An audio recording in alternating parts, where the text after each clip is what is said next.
Olá, bem-vindo ao Agenda Econômica de número 2 dessa temporada de 2024 e nós estamos numa semana de divulgação de dados de emprego, desemprego no Brasil, tanto pelo CAGED, né, que são os dados do Ministério do Trabalho, quanto pela PNAD, que são os dados calculados pelo IBGE, com as suas características aqui, que a gente vai comentar um pouquinho hoje. Tá? O que significa essa notícia? Se você quer entender, fica com a gente nesse programa. Eu, Zeca Ruas, estou aqui mais uma vez com meu amigo Saulão Abuchedi. Salve, salve todos e todas, para mais uma semana aqui para a gente discutir o mercado de trabalho, as principais tendências, tem muita coisa interessante aqui para a gente conversar. Maravilha, Saulão. Então, sem muitas delongas aqui, eu acho que a notícia foi dada de diferentes maneiras, né? Quando a gente olha para a imprensa, você que está aí, está acompanhando, deve ter visto as manchetes. Você olha para o valor econômico, ela vem muito parecido com até o IBGE divulgou, né? Destacando o aumento do desemprego. Quando a gente olha para o trimestre em relação ao final do ano passado, o trimestre fechado em dezembro, né? Porque no fundo os dados divulgados são dados de março, né? Então eles completam o primeiro trimestre agora de 2024. Comparados com o trimestre do ano passado, com o último, o dado de desemprego aumentou na PNAD. Então parece uma notícia negativa, né? Agora, se você compara com o primeiro trimestre do ano passado, com os dados sem a questão sazonal, né? No final do ano, as contratações em geral sobem, né? O dado veio muito positivo. Né? Então, no fundo, o dado é positivo, o dado é negativo, né? O CAGED também veio bem forte, né? Quando a gente soma aqui os dados do primeiro trimestre, né? Eles são um dos melhores números dos últimos anos, só perde para 2021, que era um ano também já de início de uma retomada, né, pós-pandemia, que acabou dando aquela confusão, que todo mundo já sabe, né, da pandemia em 21. Né? Mas o ponto é, né, os dados são positivos, são negativos, o que está acontecendo com o mercado de trabalho, Salom? Bom, os dados são positivos, né? A comparação com o trimestre imediatamente anterior, ela é errada. Acho que isso é muito importante a gente destacar. Não comparem com a taxa de desemprego registrada em dezembro, né, no trimestre móvel que a gente chama, mas registrado em dezembro de 2023, porque a gente tem os efeitos sazonais, né? Ou seja, lá no final do ano a gente tem um aumento natural das admissões, das ocupações, por conta do Natal, Ano Novo, do movimento ali de final de ano, que impulsiona a contratação no comércio e nos serviços, né? No primeiro trimestre, há um movimento de retração, né, das ocupações nesses setores, né, justamente porque essas contratações de final de ano são temporárias. Então, essa comparação ela fornece análises erradas. A melhor forma da gente comparar é comparar com o primeiro trimestre do ano anterior, de 2023. E quando a gente compara primeiro trimestre com primeiro trimestre de 2023 e primeiro trimestre dos outros anos, né, a gente percebe que foi o melhor trimestre, o melhor primeiro trimestre desde 2014, Exatamente. de acordo com a PNAD. Portanto, antes da crise mais profunda. Portanto, antes da crise mais profunda. Né? E o que explica isso? Aí a gente tem que, por mais que a gente esteja falando de 2014, antes da crise mais profunda que começou em 2015, e a gente não saiu totalmente dela, é sempre bom lembrar, a gente precisa pensar um pouco pós-pandemia. Né? O mercado de trabalho ele tem um momento antes e depois da pandemia. 2021 a gente teve aquele movimento de contratação, só que 2021 não é uma base de comparação por conta do que aconteceu na pandemia, toda a contração do mercado de trabalho por conta da crise sanitária, né? Do fechamento de vários setores ali, o pessoal em casa, demissões, enfim. O estoque de empregados em 2020 era muito baixo. E também muita gente saiu da força de trabalho ali em 2020, então a taxa de participação na força de trabalho, pessoas procurando emprego, caiu absurdamente. Então todos os dados de mercado de trabalho entre 2020 e 2021 deram uma bagunçada, como a gente fala. Muito difícil analisar mercado de trabalho nesse período. Agora, quando a gente olha para 2022, 2023, 2024, a gente consegue ver algumas questões interessantes, inclusive para comparar antes da pandemia. A gente está começando a olhar antes da pandemia. O que a gente percebe? Primeira coisa, um aumento da taxa de participação na força de trabalho, né?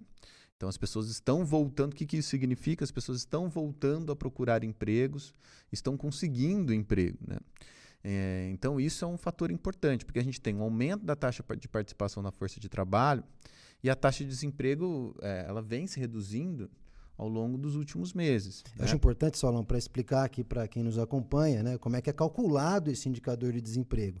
Se você pergunta, se pegar a PNAD, que é uma amostral, você faz uma pergunta para a pessoa, você está empregado nesse momento? A pessoa vai dizer sim ou não. Você procurou o emprego, se você não está empregado nesse período. Se você não procurou emprego, não importa a sua idade, você não está fazendo parte da força de trabalho. Então, essa taxa de participação que o Saulo está mencionando, está dizendo que mais pessoas estão procurando emprego.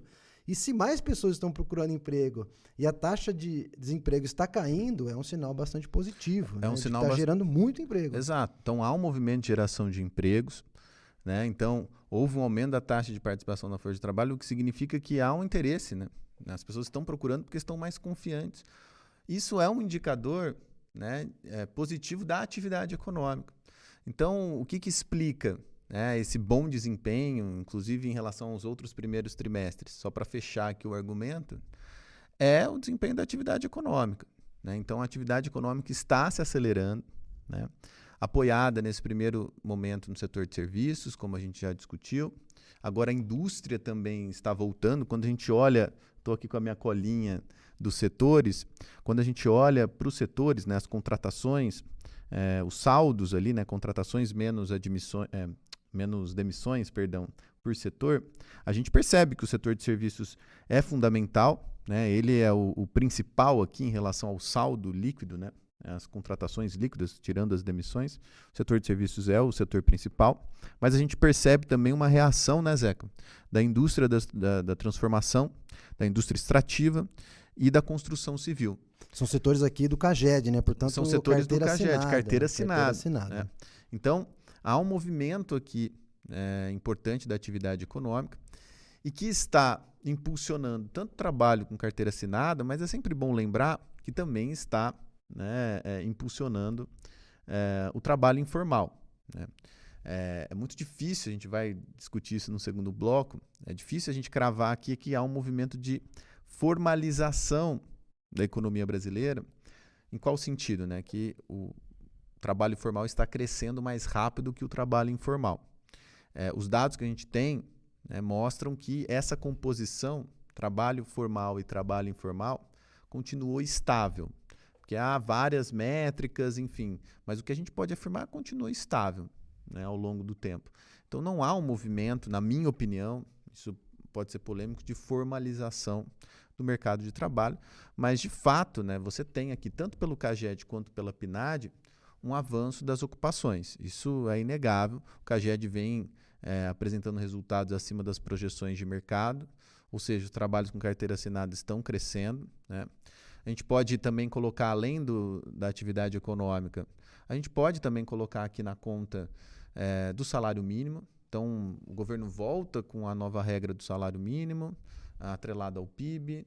Então, há uma tendência do salário mínimo crescer num ritmo mais acelerado em relação ao governo Bolsonaro. Então, isso acaba também atraindo a procura de trabalho nesse setor, nesse quadro, né, de trabalho formalizado. Então, o trabalhador ele tende a buscar mais trabalho formalizado, né, em relação ao trabalho informal. Essa é uma possibilidade por conta dessa nova regra do salário mínimo, da volta da regra do salário mínimo, na verdade.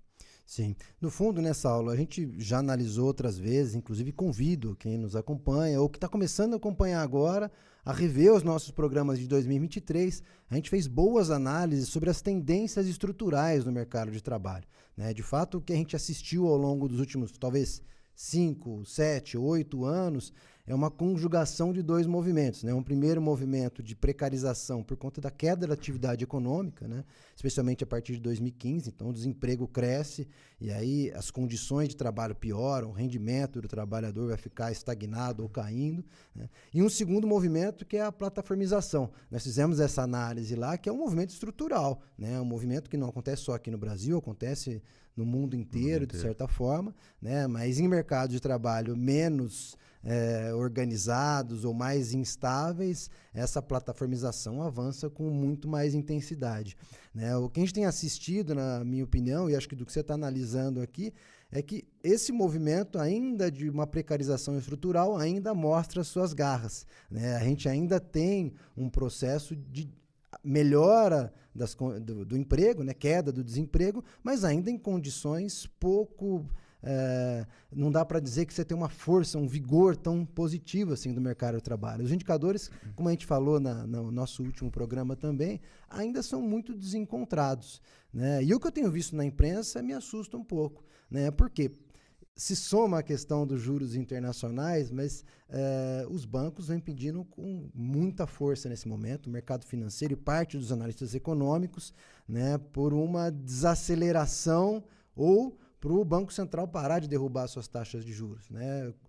Prenunciando, né, fazendo um terrorismo inflacionário, de como se existisse uma pressão muito forte. Hoje, na imprensa, eu tenho assistido isso, né? Os dados de emprego vêm um pouquinho melhores, né? E os analistas já estão falando, olha, cuidado, o Banco Central vai ter uma inflação, melhor não abaixar mais a taxa de juros. Isso me parece um problema grave, né? Porque os dados não mostram essa robustez toda no mercado de trabalho, né? Quando a gente olha para os dados do CAGED, que é esse dado que você está analisando, fica muito claro isso, né? Apesar de você ter empregos crescendo, né, você não vê um crescimento tão substancial nos salários que estão admitindo novas pessoas. Os salários dos demitidos ainda seguem muito maiores, né, e numa leve tendência de aumento, né? Então, eu queria que você analisasse um pouquinho, né, para a gente pensar esse aspecto. Me parece que tem uma pressão excessiva em cima do Banco Central, torcendo os dados do mercado de trabalho aqui. Esse é um tema bem polêmico, porque se a gente olha na década passada, a taxa de desemprego chegou a 4,9%, se não me engano, na série histórica do IBGE. Então, se a gente for comparar a taxa de desemprego hoje com a taxa de desemprego em 2014, que chegou a 4,9%, se não me engano, ou alguma coisa, tem espaço ainda, né? Então, há espaço para diminuição da taxa de desemprego, há espaço para o aumento da taxa de participação na força de trabalho. Então, tem pessoas que estão fora da força e que precisam, que devem entrar na força. Então, assim, há espaço aqui, né, para um dinamismo no mercado de trabalho, né? Há espaço, há trabalhadores aqui, há ociosidade, há ociosidade no mercado de trabalho, né? Essa é a palavra que eu tinha me esquecido. Há ociosidade no mercado de trabalho e que permite uma expansão da economia, né, sem necessariamente pressões inflacionárias. Só que os economistas estão tentando fazer, os economistas de mercado, os Faria Limers da vida, né? Eles estão tentando mostrar para as pessoas que, na verdade, há um aquecimento no mercado de trabalho e da atividade econômica com a taxa de desemprego a 7,9%. Ou seja, olha, a taxa de desemprego não precisa chegar até 4% para ter aquecimento da atividade econômica e inflação acelerada. A gente está percebendo aqui que o negócio já está acontecendo aqui mesmo com uma taxa a 7%, né? E isso é muito complicado, né? E aí, isso é muito polêmico. Eu não concordo, né? O que eles tentam mostrar, alguns economistas? Alguns economistas tentam mostrar, em primeiro lugar, que há, né, na verdade, um aumento histórico, e de fato há, das demissões voluntárias, então dos pedidos de demissões. E há uma queda, ao mesmo tempo, das demissões involuntárias, das pessoas que são demitidas. Ou seja, o que isso significa? Significa que proporcionalmente tem mais gente trocando de emprego, porque achou um salário melhor. Então, isso é um indicador de aquecimento no mercado de trabalho. Então, proporcionalmente, tem mais gente procurando emprego do que sendo demitida, que é um indicador de crise, né? Pessoas que são demitidas, queriam estar trabalhando por aquele salário naquela empresa, estão sendo demitidas. Isso é um indicador de aquecimento. Mas vamos ponderar, né? Beleza. Então, alguns economistas do sistema financeiro estão falando que isso é um indicador de aquecimento. Primeira coisa, quando a gente olha para as proporções, a maioria das pessoas, 60%, são demitidas de maneira involuntária. Primeira coisa, né? Ou seja, A maioria aqui foi demitida e não pediu demissão porque achou algo melhor. Segunda coisa, a gente tem que qualificar, né, o que significa o pedido de demissão. Porque é muito pobre uma análise do mercado de trabalho baseado somente em desemprego, ou a pessoa está desocupada ou ocupada, né? Como que a pessoa está ocupada? A pessoa que está ocupada, ela está ocupada de que maneira? Formal ou informal? Né? O que a gente vem observando? Aí entra uma outra questão que a gente ainda não comentou. O rendimento médio do trabalho, quando a gente olha para a evolução nos últimos tempos, há um crescimento num ritmo mais acelerado do rendimento médio do trabalho informal, do trabalhador conta própria, ou com CNPJ, que é o MEI, ou sem CNPJ, que é o Uber, ou da plataforma. Então, há um crescimento mais acelerado do rendimento dessa faixa de trabalhadores informais em comparação aos trabalhadores formais, né? Então, pode ser que haja um movimento, a pessoa peça demissão de um trabalho formal para ser um trabalhador de conta própria. Bom, vou ganhar mais sendo Uber, trabalhando numa plataforma. Essa é uma possibilidade. A outra possibilidade, o trabalhador ou trabalhadora ser pejotizado. Então, o chefe ou a chefe pede para eles pedir demissão. Faz um acordo. Né? Faz um acordo ali e ele vira PJ. Né? Então, esse movimento não é um movimento de aquecimento da economia. Não indica um aquecimento da economia e do mercado de trabalho, consequentemente. Indica uma precarização do mercado de trabalho. Então, esse dado que muitos economistas usam pode ser um indicador de precarização do mercado de trabalho, não de aquecimento da economia. Essa é uma primeira questão importante. Segundo, né, o Zeca comentou, alguns economistas estão comentando que há, né, um outro fator de aquecimento do mercado, é a formalização do mercado de trabalho. Ou seja, o trabalho formal está crescendo e o rendimento ligado, alguns economistas falaram isso, me assustou, né? Uma consultoria grande, falou que o rendimento do trabalho formal está crescendo. Primeiro que os dados do PNAD... A formalização do trabalho está puxando... O rendimento do trabalho. Primeira coisa, quando a gente olha para o dado da PNAD, o dado da PNAD fala outra coisa, né? O trabalho, eu comentei aqui, o rendimento do trabalho informal está crescendo num ritmo mais acelerado do que do trabalho formal, carteira assinada. O Zeca levantou um dado aqui importante, né? Quando a gente olha para a relação, né, dos salários ali, das pessoas desligadas e das pessoas contratadas, o salário das pessoas desligadas é maior do que, né, o salário médio, né, Zeca? Do que o salário das contratadas. Do que o salário das contratadas. CAGED, dos formalizados. Dos formalizados, né? Ou seja, o movimento de formalização, ou de crescimento, na verdade, das ocupações com carteira assinada, é um movimento que pressiona o rendimento dos formalizados para baixo, não para cima. Né? Pode ser aqui que haja um movimento de precarização. Então, a pessoa faz um acordo, né? Quem ganha mais, a pessoa progrediu ali na empresa, e essa pessoa que ganha mais faz um acordo e vira PJ, né? É pejotizado. Ou seja, é um movimento de precarização, ele não está sendo demitido necessariamente e foi ali, agora é um desempregado.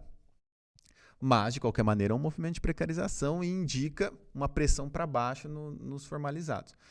Qual que é a conclusão aqui da história? Né? Eu estou questionando vários posicionamentos de mercado aqui. A conclusão é o seguinte: há um aquecimento da economia, um aquecimento do mercado de trabalho? Sim, há um aquecimento. Mas, primeiro, esse aquecimento, na minha opinião, não é suficiente para indicar, por exemplo, uma pressão inflacionária. Né? A gente está muito longe disso. A tendência ali da inflação para 2024 é uma tendência próxima à meta, então não há pressões inflacionárias vindo do mercado de trabalho. As possíveis pressões vêm de outro lado, né? Isso é importante. Né? E não há um movimento de formalização da economia brasileira, do mercado de trabalho, da economia brasileira. Para mim, há um movimento de reforço aqui da precarização. Aí isso é polêmico, mas essa é a minha opinião.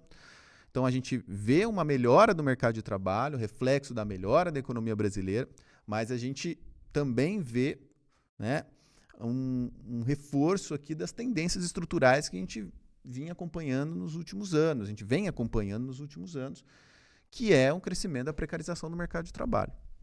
Pois é, Saulão. Eu acho que a gente pode, parando por aqui, tem uma excelente análise aqui já. No fundo, me parece que as tendências estruturais que a gente já desenhou outras vezes, dessa precarização e da própria mudança, né, na legislação do trabalho, né, ao longo dos últimos tempos, vem produzindo esse efeito. Na verdade, tem dado positivo. A questão do desemprego hoje é menos dramática do que foi há alguns anos. Comemoramos aqui até alguns recordes, né, nas séries históricas, mas não dá para dizer que o trabalhador brasileiro está numa situação navegando em céu de brigadeiro. Não dá para dizer que ele está conseguindo negociar salários muito melhores e que isso vai afetar tanto a questão da oferta de trabalho, que eu também tenho visto esse debate, gente fala, tá faltando gente, de novo, acusando a questão das políticas. Falando da qualificação do trabalho. Também não acredito, porque na verdade o trabalho qualificado está lá no Uber. Exatamente. Por quê? Porque de fato os salários são baixos, né? Nós estamos vindo de uma situação muito precária do mercado de trabalho.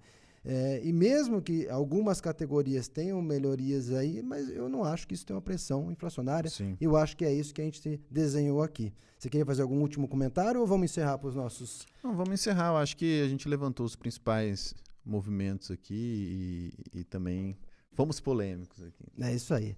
Então você que acompanhou e que gostou, compartilhe com seus amigos, amigas, familiares. Tá? É muito importante para a gente que você siga nos acompanhando. Comenta aí debaixo do vídeo, manda mensagem pra gente no Instagram, agenda_econômica_br, tá? Volte com a gente na nossa próxima semana. Vocês estão vendo que a gente cumpriu a promessa. Estamos aqui de novo e estaremos na próxima semana com algum tema de interesse para vocês. Um grande abraço a todos e a todas e até a próxima.